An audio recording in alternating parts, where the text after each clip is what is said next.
the number one takeaway is communication. Being able to communicate honestly about what your situation is and without going into details. Like, you don't have to say exactly what is going on, but just say, hey, I'm juggling 1,000 things right now, and I have these pending deadlines.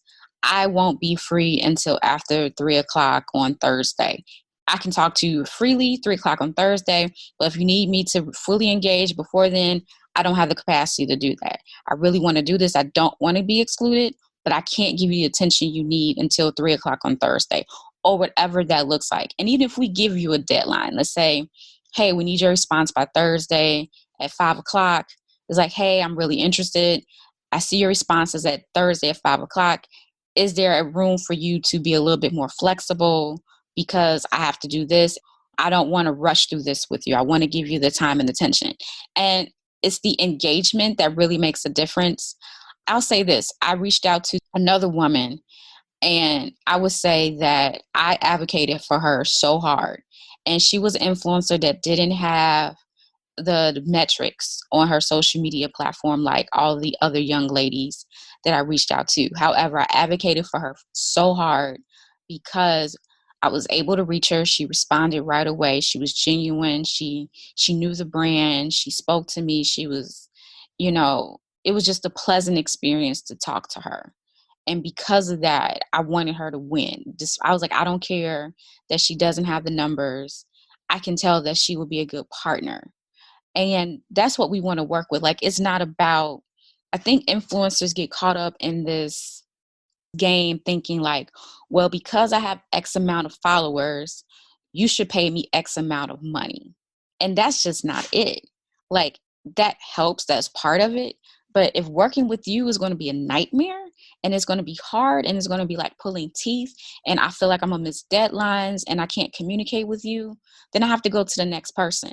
And this was the case. It was like I had the person who had the vanity numbers, who had the followers, who had the pretty pictures, but the person who had less numbers but was more engaging and communicated with me won my favor. And that was the person that I pushed the hardest for when it came to making a selection. So I want everyone to keep that in mind. Like, it's not all about the numbers. Like, this game of influencer engagement is still evolving. At one point it was about, oh, we want to engage with the person who has the most followers. But in fact, we're also seeing on the marketing side that doesn't necessarily bring us results. Like, you may have the followers, but if I engage with you and I pay you this money and you do some sort of campaign or ambassadorship with us, but your audience isn't really engaged with us because of how you did I don't know. It's a lot of things. Like, at the end of the day, we don't just want to just have eyes. Like, we want a return of the investment. And so when you're putting together your packages, if you are reaching out to a brand, we want to see the return on the investment. So I'm going to stop rambling. I probably will do another episode on this later. Maybe I'm still in this campaign. I'm not going to say the brand. I'm not going to say the influencers.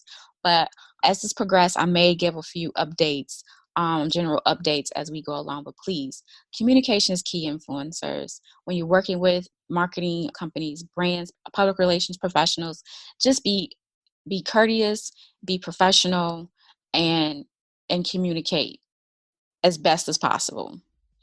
With that being said, I'm going to sign off until next episode.